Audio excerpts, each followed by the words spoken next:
Marcus Wellington III adjusted his gold Rolex and stepped out of his black Bentley onto the cobblestone streets of London. The crisp autumn air carried the scent of old money and tradition, but Marcus felt nothing but irritation. He had flown from New York specifically for this boring charity gala, and the only reason he was here was because his company's board insisted on maintaining their European connections. At 35, Marcus had inherited Wellington Industries from his father and had grown it into a billion-dollar empire. He was used to getting his way, having doors opened for him, and never hearing the word no. His sharp blue eyes surveyed the grand palace before him with the same calculating look he used in boardrooms when crushing competitors. The palace gates stood tall and imposing, flanked by two royal guards in their traditional red uniforms and tall black hats. Their faces were stone-cold serious, and they stood perfectly still like living statues. Marcus barely glanced at them as he approached, already pulling out his phone to check his stock prices. "Excuse me, sir," one of the guards spoke in a polite but firm British accent. "I need to see your invitation, please." Marcus looked up from his phone with annoyance. The guard was young, maybe 25, with honest brown eyes and a respectful demeanor.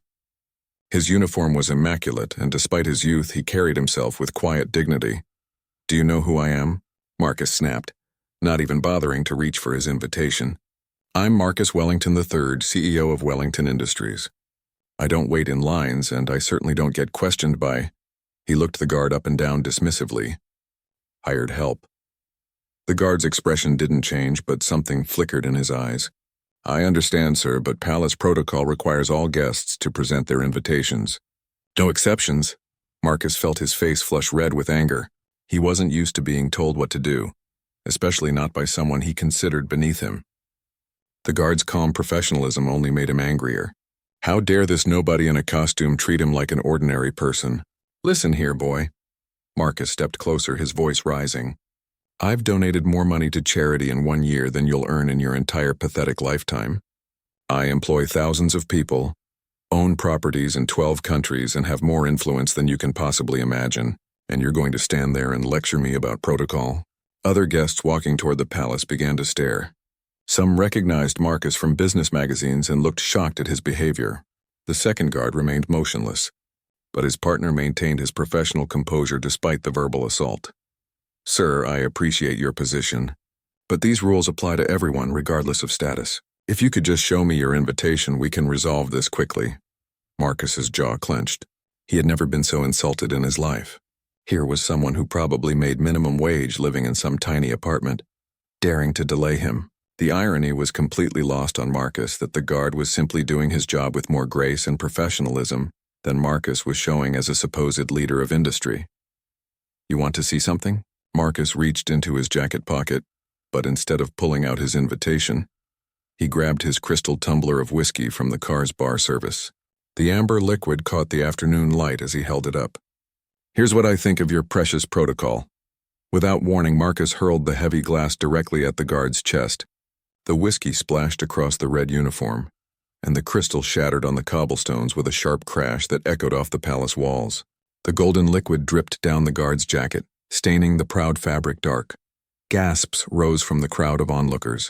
Several people pulled out their phones, already recording what would soon become a viral video. Marcus stood there with a satisfied smirk, expecting the guard to either back down or lose his temper. Either response would prove Marcus's point about his own superiority, but the guard did neither. He stood perfectly still, whiskey dripping from his uniform, his face showing no emotion whatsoever.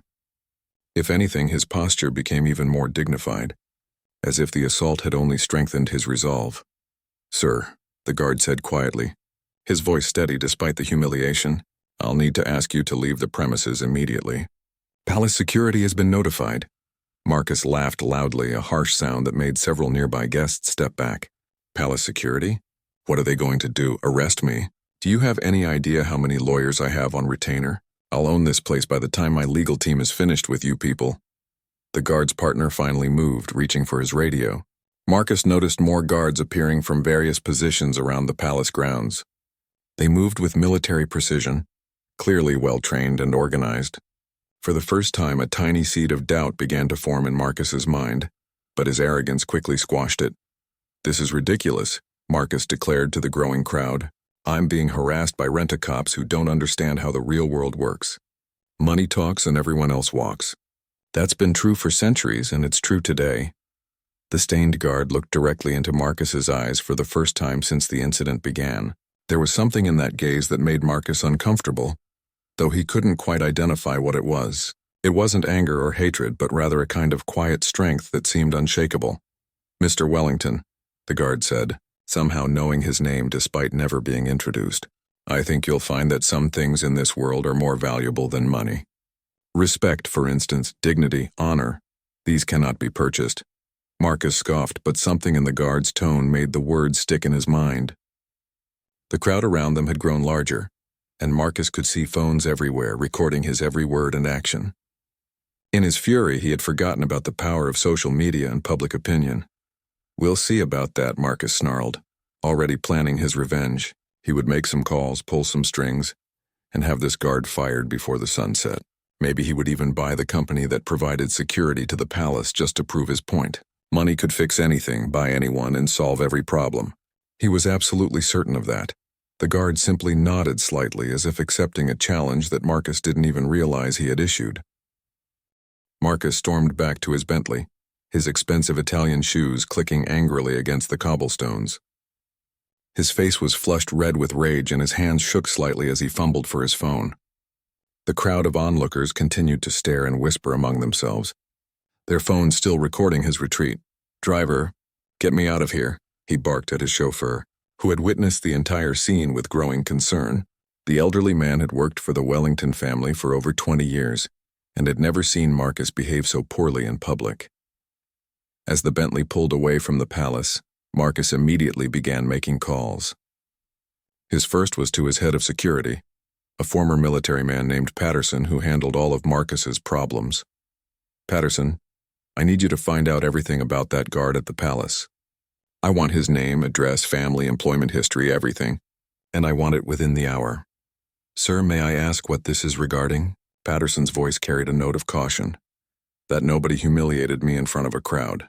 I want him destroyed, fired, blacklisted from every security job in the country.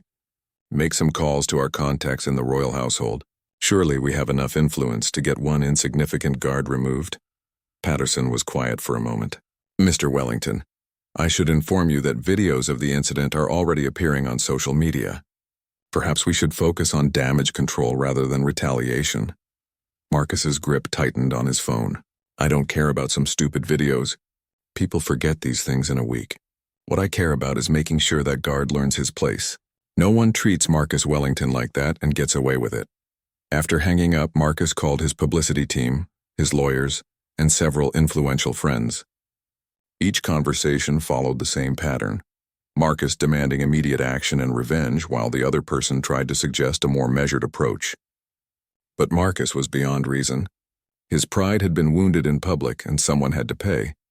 By the time he reached his 5-star hotel, Marcus had convinced himself that he was the victim in this situation. The guard had been unreasonable, the palace security was clearly corrupt, and the whole system was designed to frustrate successful people like himself. In his luxury suite overlooking the Thames, Marcus poured himself another whiskey and opened his laptop. The first thing he saw made his blood run cold. The video of him throwing the drink at the guard was already trending on Twitter with the hashtag #entitled_CEO. Millions of people had watched him at his worst, and the comments were unanimously negative. "Disgusting behavior from someone who should know better," read one comment with thousands of likes. "This is what's wrong with corporate culture," said another. "That guard showed more class in 30 seconds than the CEO has in his entire life." Marcus slammed the laptop shut, his hands trembling with fury. This was supposed to be contained, manageable, fixable with money and influence. Instead, it was spiraling completely out of control. His phone rang. It was his publicist, Sarah Chen, calling from New York. "Marcus, we have a serious problem.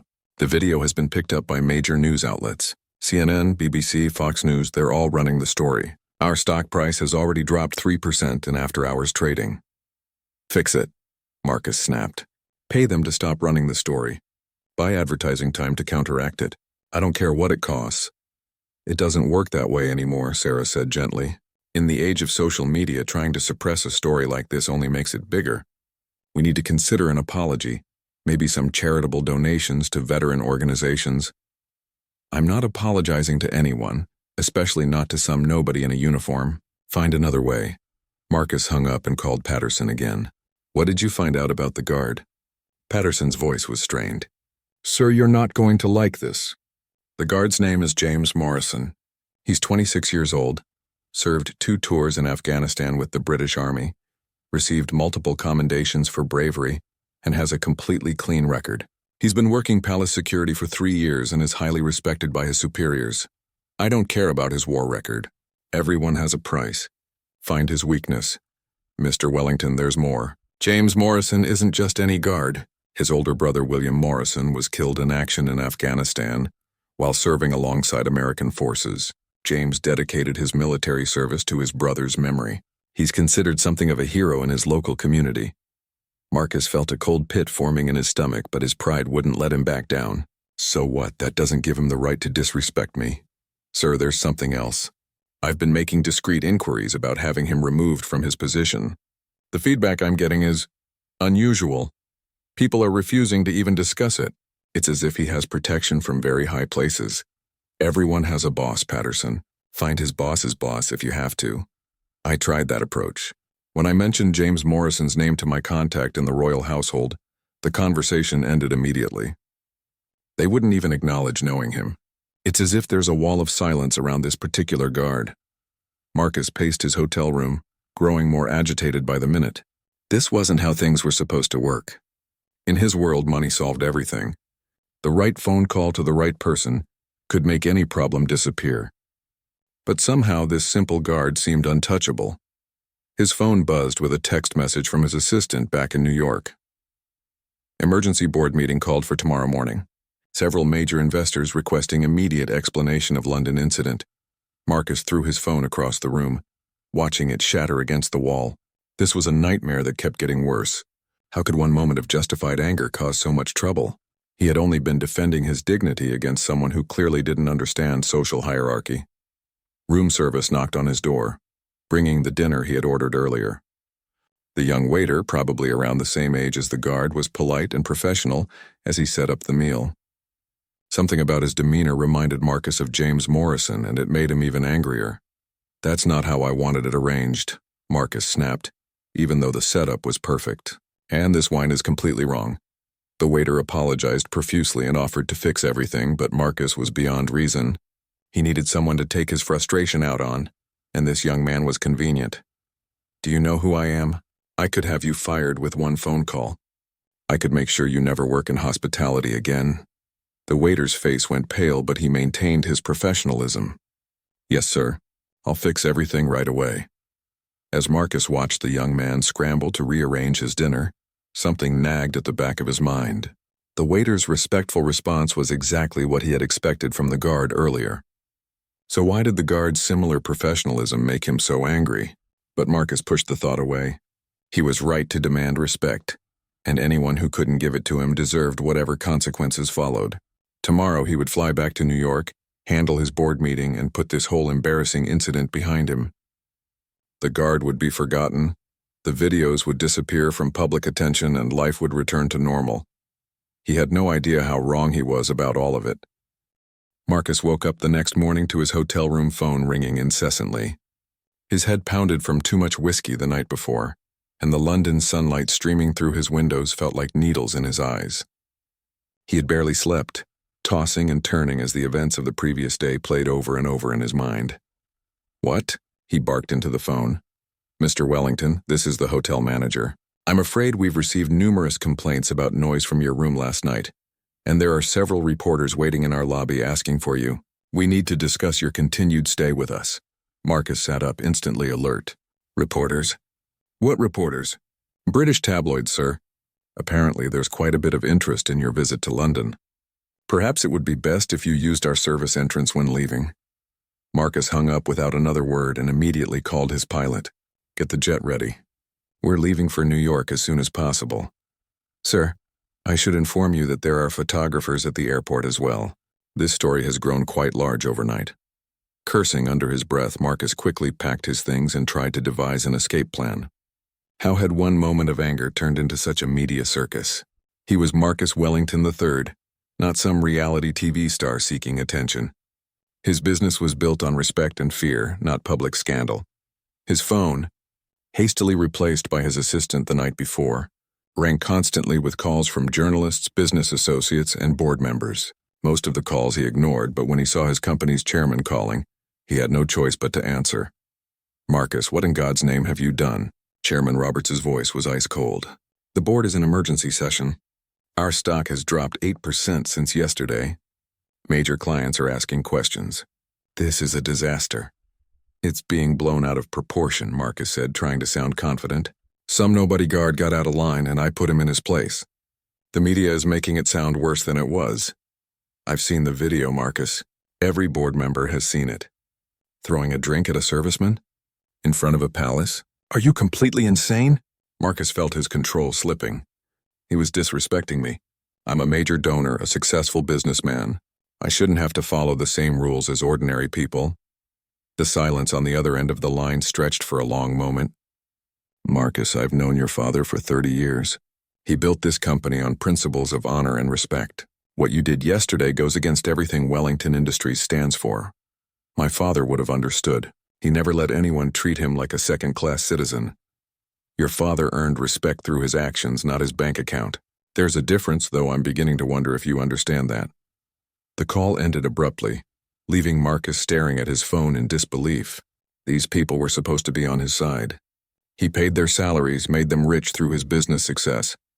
How could they turn on him over one small incident? Marcus managed to slip out of the hotel through a service entrance and made it to the airport without being spotted by photographers. But as his private jet taxied down the runway, he could see news vans gathering near the terminal. The story was following him back to America. During the 8-hour flight to New York, Marcus tried to sleep but couldn't stop thinking about the guard's face. There had been something in James Morrison's eyes that bothered him, something he couldn't quite identify. It wasn't fear or anger, but rather a kind of quiet strength that seemed unshakable. When his phone regained signal over American airspace, the notifications poured in like a flood. The story had exploded in the United States as well. American veterans groups were calling for boycotts of Wellington Industries. Social media was brutal, with thousands of people sharing their own stories of military service and sacrifice. His assistant met him at the airport with a grim expression. "Sir, the board meeting has been moved to this afternoon. They want immediate answers. Also, 3 major clients have already canceled their contracts, and our European partners are asking for a conference call to discuss the situation." Marcus climbed into his limousine, feeling the walls closing in around him. This was supposed to be contained, manageable, fixable. Instead, it was destroying everything he had worked for. "Get me everything we can on that guard," he told his assistant. "There has to be something we can use against him." "Nobody is that clean. Sir, our investigators have found very little. James Morrison is apparently exactly what he appears to be, a decorated veteran who has dedicated his life to service. His military record is spotless, his personal life is quiet, and his community thinks very highly of him. Everyone has secrets. Keep digging." But even as Marcus said the words, he felt a growing sense of unease. What if there really were people in the world who couldn't be bought, threatened, or manipulated? What if his entire worldview was wrong? The board meeting was a nightmare. 12 stern faces stared at Marcus from around the polished conference table, and for the first time in his life, he felt like the outsider in his own company. "Marcus," said Chairman Roberts, "we need to understand your thought process yesterday. What made you think it was appropriate to assault a member of the military while representing our company?" "I wasn't representing the company. I was there as a private citizen. You're the CEO of Wellington Industries. Every action you take reflects on this company.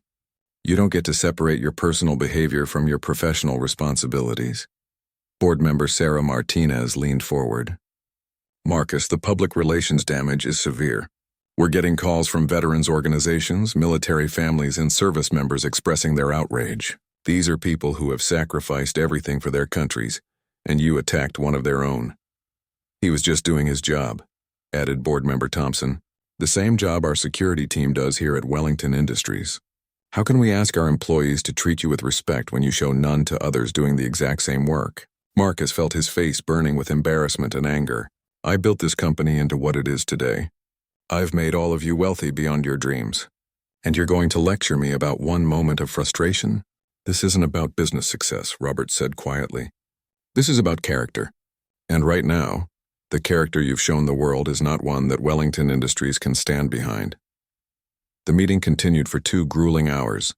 With board member after board member expressing their disappointment and concern, they demanded a public apology, immediate charitable donations to veterans organizations, and a complete overhaul of Marcus's public behavior. Marcus refused every suggestion. He would not apologize for standing up for himself, he would not admit fault, and he certainly wouldn't let some nobody guard dictate his actions. By the time the meeting ended, Marcus could see he was losing the support of his own board.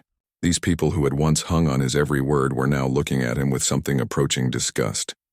As he sat alone in his corner office overlooking Manhattan, Marcus poured himself a drink and stared out at the city lights. For the first time in his privileged life, he was beginning to understand that there might be consequences for his actions that money couldn't fix. But his pride still wouldn't let him admit he was wrong.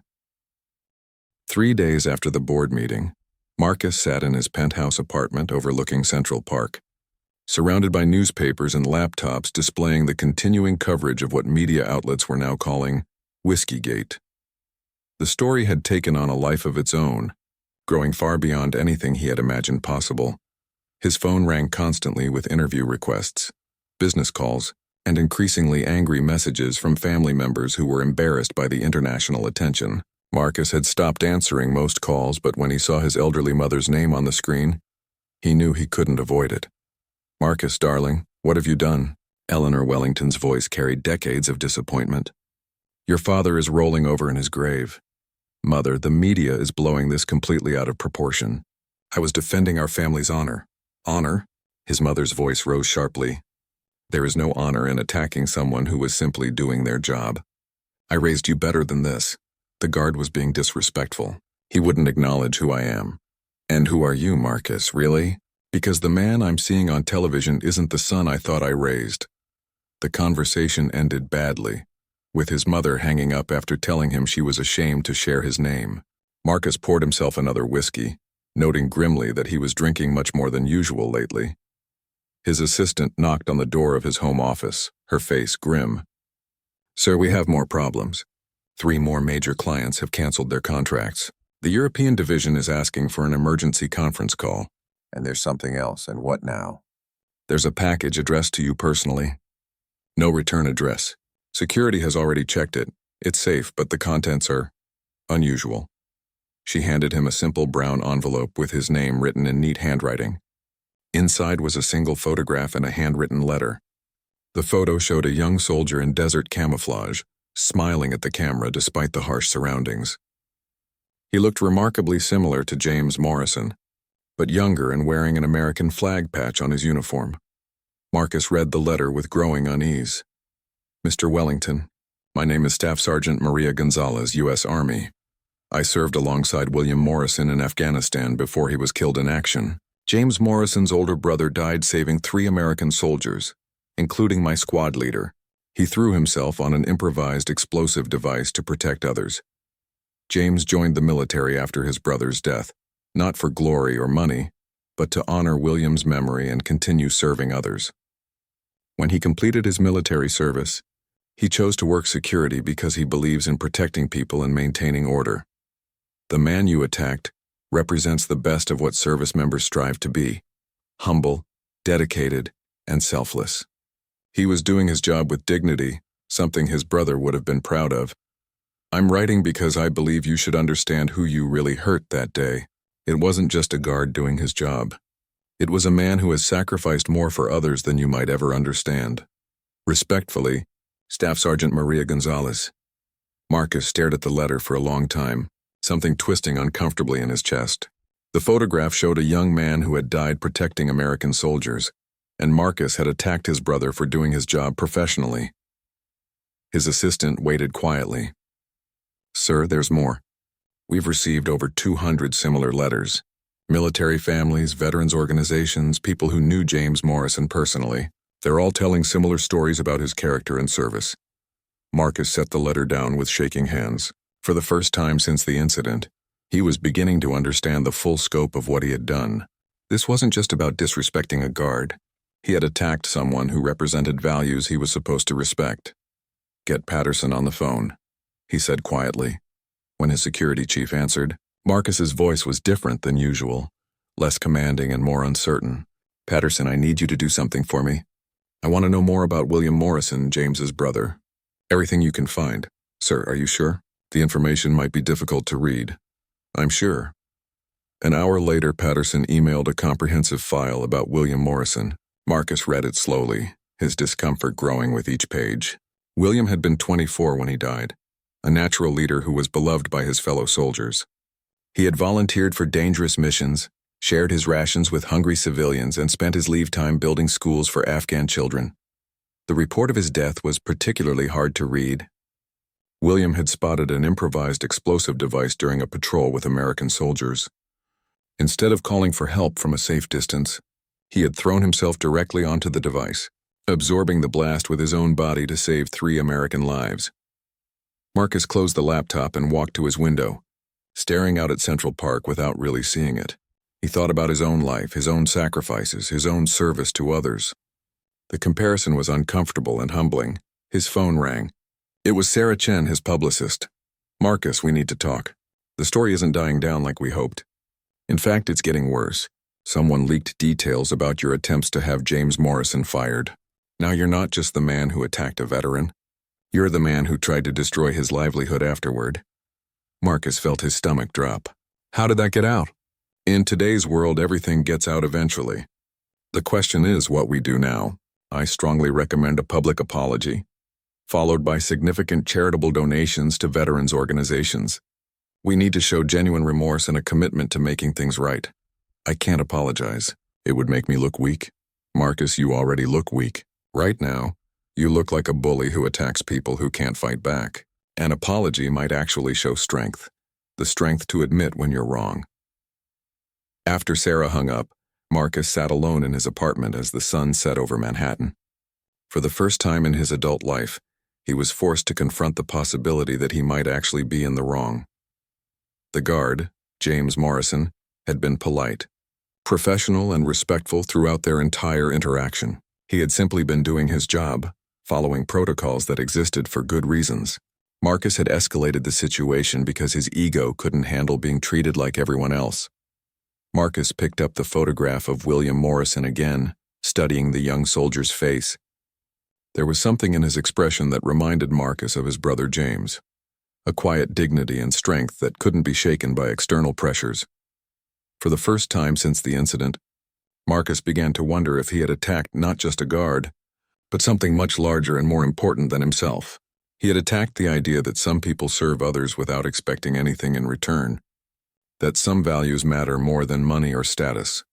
The thought scared him more than any business setback ever had.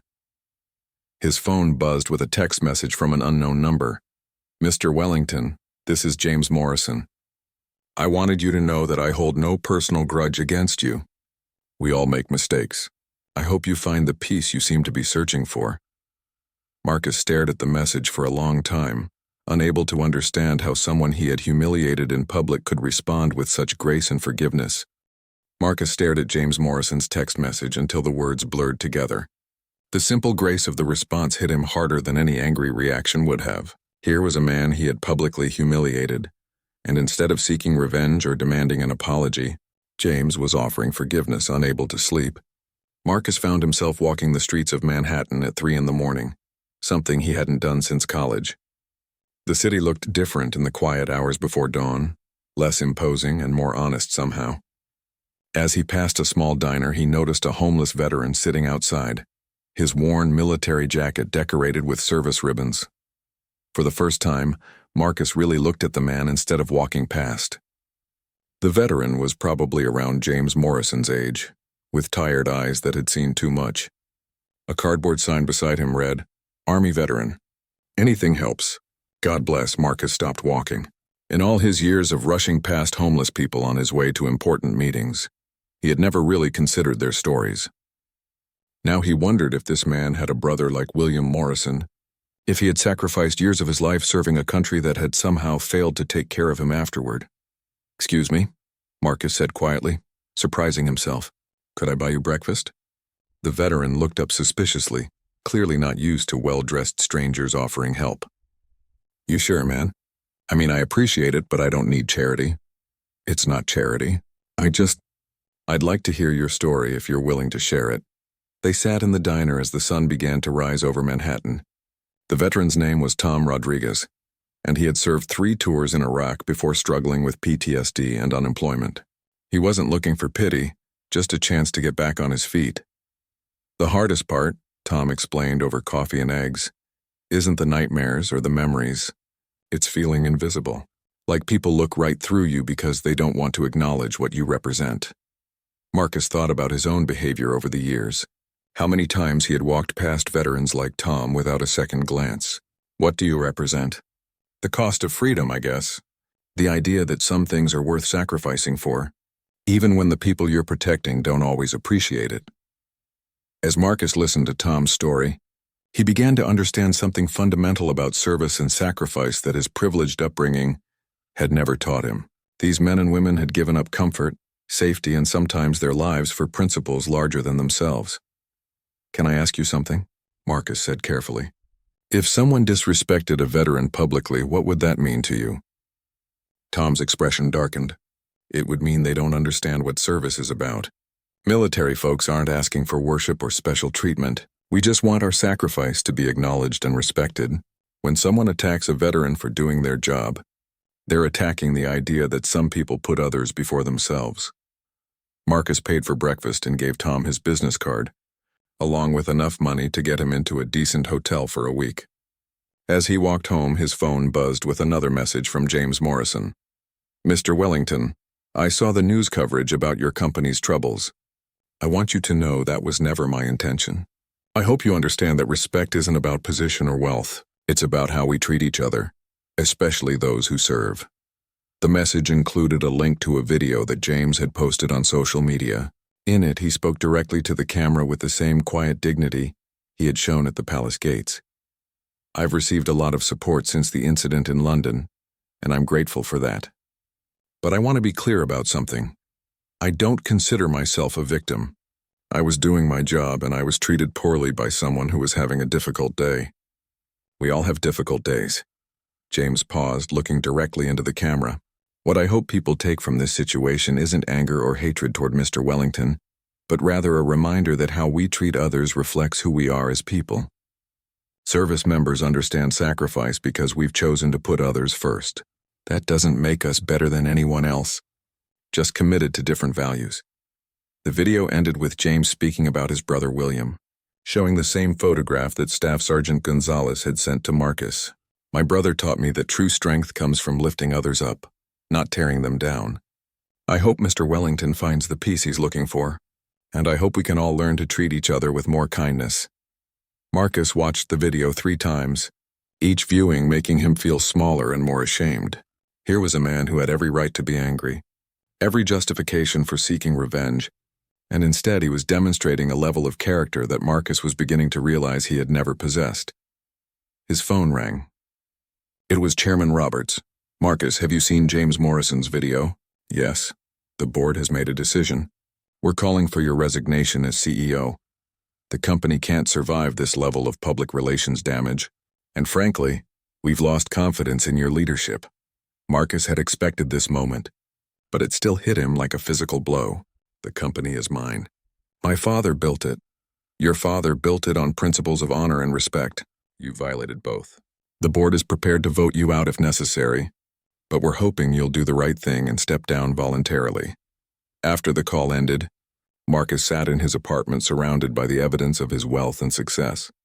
Awards, photos with politicians and celebrities, expensive art and furniture that represented decades of achievement. None of it felt meaningful anymore. He pulled out his laptop and began typing.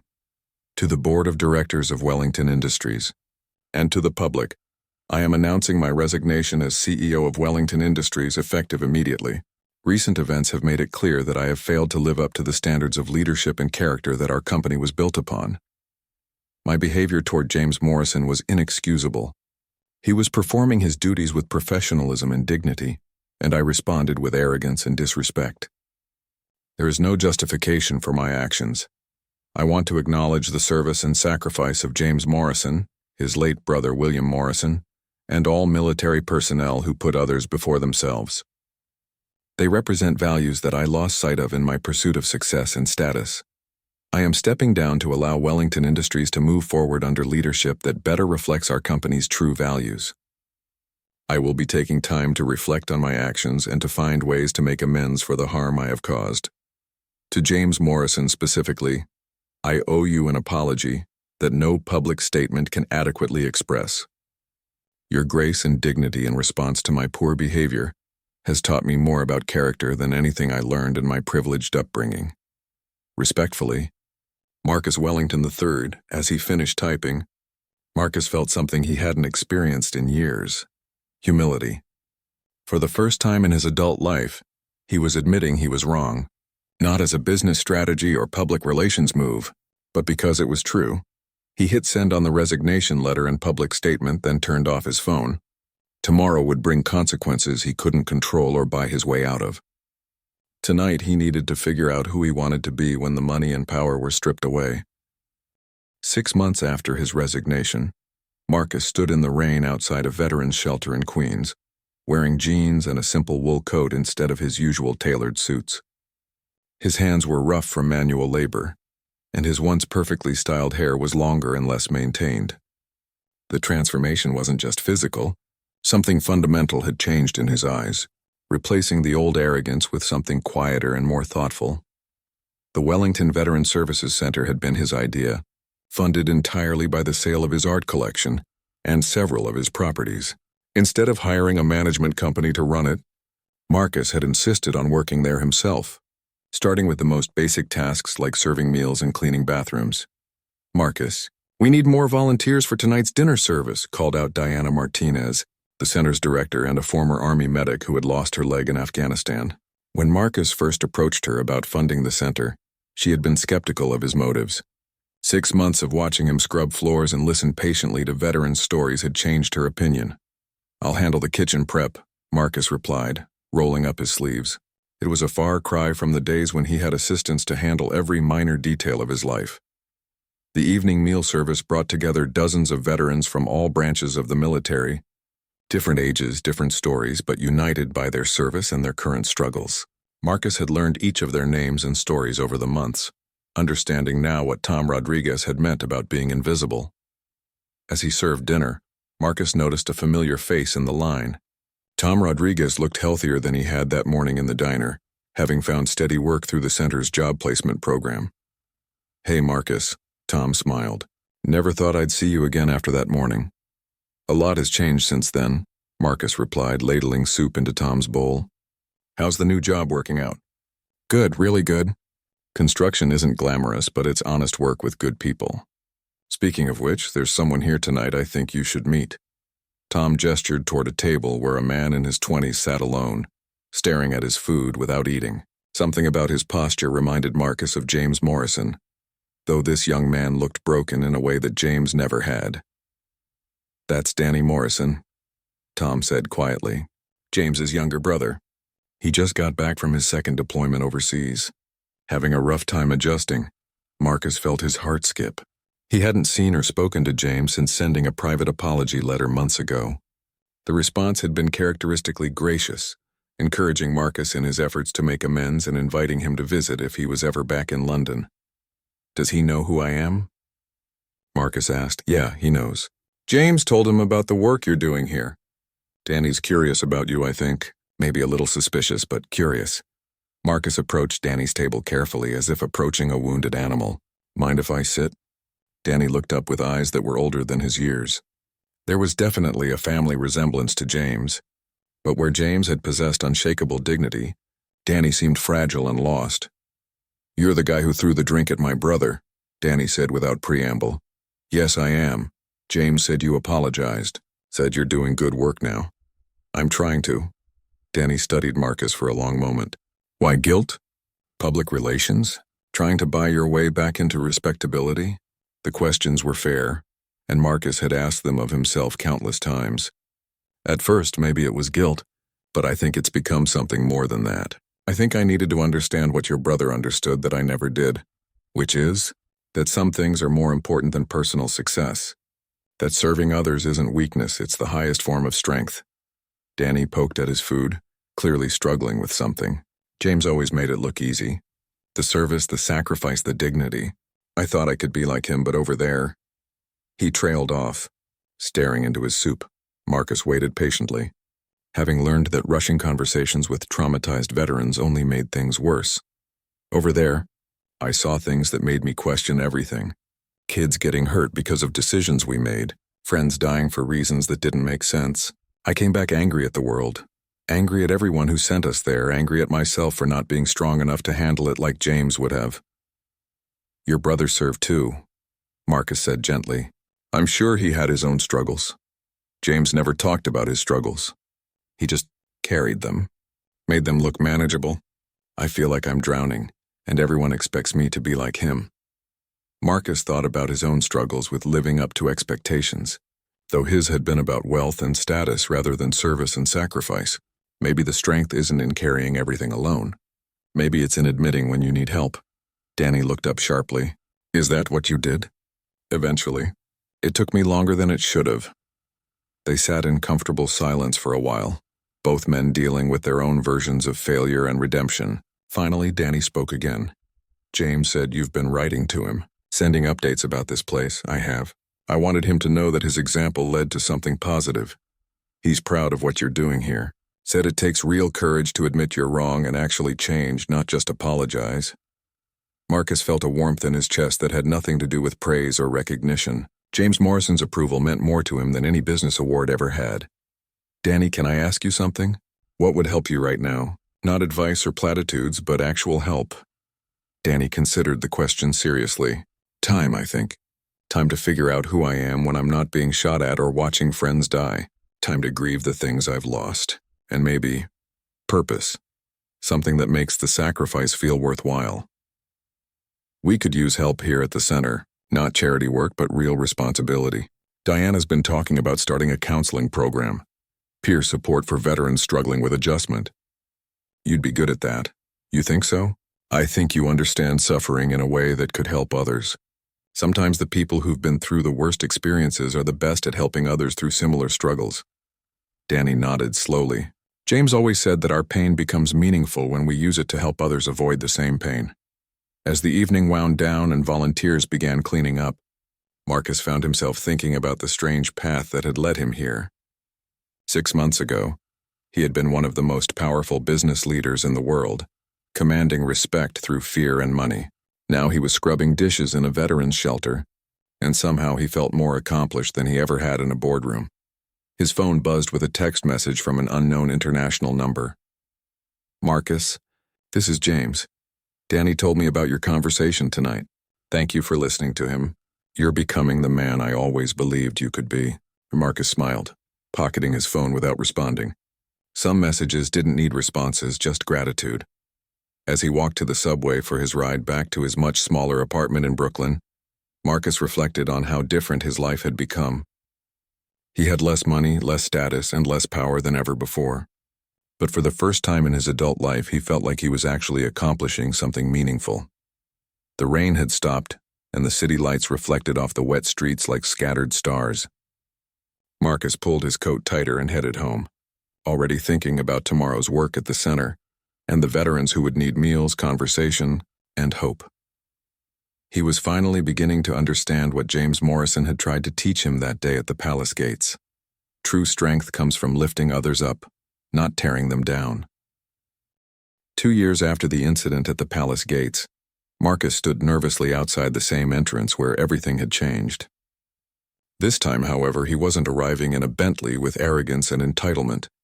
He walked up the cobblestone path on foot, carrying a simple folder and wearing a modest suit that had seen better days. The same ornate gates stood before him, but now they seemed less imposing and more majestic. Marcus could appreciate their historical significance instead of seeing them as obstacles to his importance. Most significantly, he hoped to see James Morrison again, though he had no guarantee the guard would be working today. His heart pounded as he approached the security checkpoint. A different guard stood at the post, older and more weathered than James, but carrying himself with the same quiet professionalism. "Good afternoon, sir. May I see your invitation, please?" Marcus smiled, pulling out his invitation to the Veterans Charity Gala without hesitation or complaint. "Of course. I'm here for the memorial fundraiser." The guard examined the invitation carefully, then looked up at Marcus with a puzzled expression. "Marcus Wellington. I feel like I should know that name. You might have heard it in connection with some unfortunate news a couple of years ago," Marcus said honestly. "I'm hoping to make better news these days." As the guard processed his entry, Marcus heard a familiar voice behind him. "Mr. Wellington? I didn't expect to see you here." Marcus turned to see James Morrison approaching, looking exactly as he had 2 years ago, but with something softer in his expression. He wore the same immaculate uniform, carried himself with the same dignity, but there was warmth in his eyes that hadn't been there during their first encounter. "James," Marcus said, extending his hand. "Thank you for agreeing to see me." James shook his hand firmly. "Your letter said you had something important to discuss. I'm curious what brought you back to London. I wanted to show you something, and I wanted to ask for your help with a project." They walked through the palace grounds, past gardens that Marcus noticed for the first time in his life. During his previous visit, he had been too focused on his own importance to appreciate the beauty around him. "The center in Queens has been more successful than I imagined," Marcus began, pulling out his folder. "We've helped over 300 veterans find housing, employment, and counseling services. But I realize now that the need is much larger than one facility can address." He handed James a set of documents. "I want to create similar centers in major cities across both the United States and Europe. But I need someone to help guide the project, someone who understands service and sacrifice in a way I'm still learning." James looked through the papers, his eyebrows rising as he saw the scope of Marcus's proposal. "This would require millions of dollars in funding. I have the resources," Marcus said simply. "When I resigned from Wellington Industries, I retained significant holdings. I've been liquidating assets for 2 years to fund this expansion. Money that once fed my ego can now serve a better purpose." "Why me?" James asked, though not with suspicion. "There are many qualified people who could oversee this kind of project." Marcus stopped walking and faced James directly. "Because you taught me something that day that changed my entire life. Not through anger or revenge, but through your example. You showed me what dignity looks like, what service means, what character is." He paused, choosing his words carefully. "James, I spent 40 years of my life believing that power came from controlling others, that respect could be demanded through wealth and status. In 5 minutes, you taught me that real power comes from serving others, and real respect must be earned through character." James was quiet for a long moment, looking out over the palace gardens. "You know, after our first meeting, I went home and told my wife about the encounter. I was frustrated not because you had treated me poorly, but because I felt I had somehow failed to reach you. You didn't fail. It just took me longer than it should have to understand the lesson. My wife asked me what I hoped you would learn from the experience. I told her I hoped you would discover that every person has value, regardless of their position or wealth. That the guard at the gate and the CEO have equal worth as human beings." Marcus nodded. "I understand that now. The veterans I work with have taught me more about leadership, courage, and integrity than I learned in 20 years of business school and corporate success." They continued walking, passing other guards who nodded respectfully to James. Marcus could see the genuine affection and respect James commanded from his colleagues, earned through consistency and character rather than demanded through position. "There's something else," Marcus said, pulling out a final document. "I want to establish a scholarship program in your brother William's name. Full university scholarships for children of military families, focused on those who want to pursue careers in public service." James stopped walking entirely, staring at the scholarship proposal. "Marcus, this is extraordinary. William always believed education was the key to breaking cycles of poverty and violence." "I know. I've read everything I could find about him. His commanding officers, the soldiers he served with, the children he helped in Afghanistan. Your brother understood something I'm just beginning to grasp, that a life spent serving others is the only life worth living." James's eyes grew misty as he read through the scholarship details. This would help hundreds of families, thousands over time. And I want you to chair the selection committee. Who better to identify young people with the character and commitment to serve others? They sat on a bench overlooking the palace gardens. Two men who had started as adversaries and found their way to mutual respect. Marcus thought about the journey that had brought him here, from that moment of arrogant fury to this moment of humble purpose. James, I need you to know something. That day when you stood there after I threw the drink at you, when you maintained your dignity despite my assault on it, you planted a seed that grew into everything good I've accomplished since then. I think the seed was already there, James replied. It just needed the right conditions to grow. Marcus smiled. My mother would disagree. She says you performed a miracle, turning her arrogant son into someone she can be proud of again. And what do you say? Marcus considered the question as he watched other guests arriving for the gala, many of them veterans and military families coming to honor their fallen comrades. I say that true respect isn't something you can demand or buy. It's something you earn by lifting others up instead of tearing them down. James extended his hand again. Mr. Wellington, I would be honored to help you with this project. As they shook hands, Marcus felt the final piece of his transformation falling into place. He had started this journey seeking revenge against a guard who had dared to treat him like everyone else. He was ending it by partnering with that same guard to serve veterans and military families across 2 continents. James, Marcus said as they walked back toward the palace, thank you for teaching me what real strength looks like. Thank you for being willing to learn. That evening, at the Veterans Memorial Gala, Marcus stood before an audience of military families, veterans advocates, and government officials.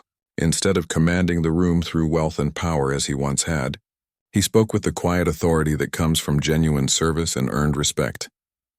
2 years ago, I was a different man, he began.